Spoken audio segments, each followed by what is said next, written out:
এইরকম crispy chicken pakora বানিয়ে খেয়ে নাও। আহা কি সুন্দর গন্ধ বেরিয়েছে, দারুণ লাগছে। কিন্তু চিকেন পকোড়া তৈরি করার জন্য এখানে চিকেন নিয়ে নিয়েছি, আর চিকেনের জন্য মশলা রেডি করছি। এখানে আছে আদা, কাঁচা লঙ্কা, রসুন আর পেঁয়াজ, মিডিয়াম সাইজ একটা পেঁয়াজ। এগুলো সব কটা একসাথে বেটে নেব।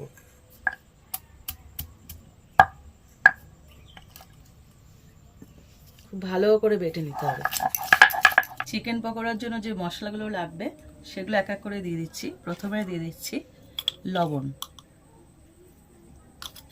হলুদ গুঁড়ো, ভাজা জিরের গুঁড়ো, 1/4 লঙ্কার গুঁড়ো, এরকম একটা চামচের 1 চামচ গোলমরিচের গুঁড়ো, আর যাচ্ছে কসুরি মেথি, এটা টেস্টের জন্য, মানে ফ্লেভারের জন্য, আর একটু যাচ্ছে চিলি ফ্লেক্স, আর যে মশলাটা বেটে রেখেছিলাম সেই মশলাটা, আদা, রসুন, পেঁয়াজ, কাঁচা লঙ্কা এবার একসাথে মেখে নিতে হবে। সমস্ত মশলা ভালো করে মেখে নিয়েছি। এবার মাখানোর পরে, সমস্ত ভালো করে মাখানো হয়ে গেছে, এরপরে দিয়ে দিচ্ছি বেসন, একটা কোটিং তৈরি হবে তার জন্য, আর দিয়ে দিচ্ছি চালের গুঁড়ো। চালের গুঁড়োটা দিলে কি হবে, ক্রিস্পি হবে, একদম মচমচে হবে। এবার ভালো করে মেখে নিতে হবে।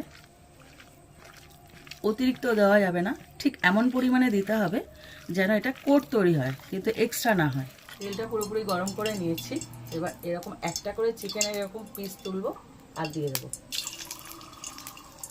ঠিক আছে, চিকেনের গায়ে কি সুন্দর কোটিং হয়ে বসেছে, এক্সট্রা কিন্তু নেই। ঠিক এইভাবে তুলতে হবে। বেসন এক্সট্রা হয়ে গেল না, চিকেনের স্বাদটা পাওয়া যায় না, ভালো লাগে না। চিকেনটাকে ওলট পালট করে একদম পুরো মচমচে করে ভেজে তুলতে হবে, পুরো দোকানের মতো। দেখতে কত সুন্দর হবে। হ্যাঁ, তৈরি হয়ে গেল চিকেন পকোড়া। এরকম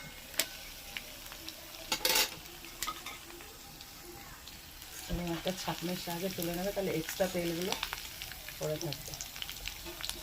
দোকানের মতন হয়ে গেছে। হ্যাঁ, টিস্যু পেপার দিলে আরো ভালো হয়। আমার কাছে টিস্যু পেপার নেই, তাই আমি ডিরেক্ট তুলে নিলাম। যে কোনো রকম চাটনি অথবা সস দিয়ে খেয়ে ফেলো, একদম গরম গরম। কিছু লাগবে না, শুধু একদম শুধুও মারাত্মক, দারুণ খেতে।